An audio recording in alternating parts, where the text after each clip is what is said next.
টি-20 বিশ্বকাপ শুরু হতে বাকি আর মাত্র হাতে গোনা কয়েকদিন, কিন্তু টুর্নামেন্টের আগে মাঠের প্রস্তুতির চেয়ে বড় প্রশ্ন হয়ে দাঁড়িয়েছে বাংলাদেশ আদৌ বিশ্বকাপে খেলবে কিনা। ভারতের মাটিতে খেলতে অনিচ্ছুক বাংলাদেশ ক্রিকেট বোর্ড বিসিবি এখনও নিজেদের অবস্থানে অনড়, আর এই অবস্থানকে প্রকাশ্যে সমর্থন দিচ্ছে পাকিস্তান ক্রিকেট বোর্ড পিসিবি। ফলে ক্রিকেটের মাঠের বাইরের এই টানাপোড়েন নতুন করে চাপে ফেলেছে ভারত ও আন্তর্জাতিক ক্রিকেট কাউন্সিল আইসিসিকে। বিপিএলের ব্যস্ততার মধ্যেও জাতীয় দলের প্রস্তুতিতে অস্বস্তির ছাপ স্পষ্ট।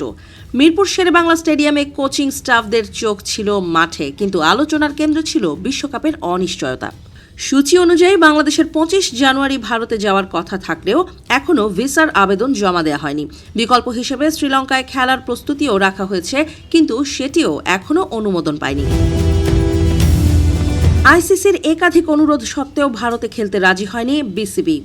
তাদের মূল উদ্বেগ নিরাপত্তা। শুধু খেলোয়াড় নয়, বাংলাদেশ থেকে যাওয়া দর্শক ও সাংবাদিকদের নিরাপত্তা নিশ্চিত করা সম্ভব কিনা সে প্রশ্নে আইসিসির আশ্বাসে সন্তুষ্ট নয় বোর্ড। কলকাতা ও মুম্বাইয়ে সর্বোচ্চ নিরাপত্তার প্রস্তুতি দেওয়া হলেও বিসিবির বক্তব্য বাস্তবতা ভিন্ন হতে পারে। এই অবস্থায় নতুন মাত্রা যোগ করেছে পাকিস্তানের অবস্থান। পাকিস্তানের সংবাদ মাধ্যম জিও নিউজের দাবি অনুযায়ী বাংলাদেশের দাবিকে যুক্তিসঙ্গত মনে করছে পিসিবি। এমনকি বাংলাদেশের ম্যাচ ভারত থেকে না সরালে পাকিস্তানও বিশ্বকাপে অংশগ্রহণের সিদ্ধান্ত পুনর্বিবেচনা করতে পারে, এমন বার্তাও নাকি আইসিসিকে জানানো হয়েছে। যদিও এই বিষয়ে পিসিবি কিংবা বিসিবির পক্ষ থেকে আনুষ্ঠানিক কোনো মন্তব্য আসেনি।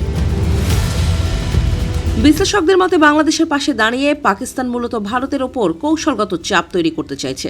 দুই দেশের রাজনৈতিক বৈরিতা বহুদিনের, যার প্রভাব ক্রিকেটেও স্পষ্ট। সর্বশেষ এশিয়া কাপের ট্রফি বিতর্ক সেই উত্তেজনাকে আরও বাড়িয়েছে। সেই প্রেক্ষাপটে টি-20 বিশ্বকাপকে কেন্দ্র করে বাংলাদেশ ভারত মুখোমুখি অবস্থান পাকিস্তানের জন্য একটি সুযোগ হয়ে এসেছে।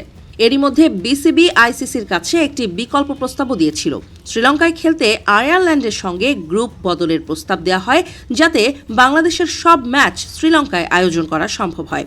তবে আইসিসি সেই প্রস্তাবে ইতিবাচক সাড়া দেয়নি। উল্টো আয়ারল্যান্ডকে জানিয়ে দেওয়া হয়েছে গ্রুপ বদলানো হবে না। এই অবস্থায় বাংলাদেশ না খেললে বিকল্প হিসেবে স্কটল্যান্ডকে বিশ্বকাপে অন্তর্ভুক্ত করার কথাও ভাবছে আইসিসি, এমন খবর জানিয়েছে আন্তর্জাতিক ক্রিকেট বিষয়ক বিভিন্ন গণমাধ্যম।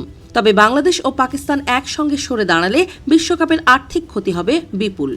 সেই ক্ষতি আইসিসি ও বিসিসিআই কতটা মেনে নিতে পারবে, সেটাই এখন বড় প্রশ্ন।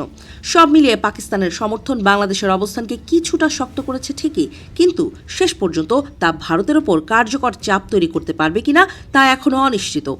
আগামী কয়েক দিনের মধ্যেই আইসিসি এর চূড়ান্ত সিদ্ধান্ত আসার কথা।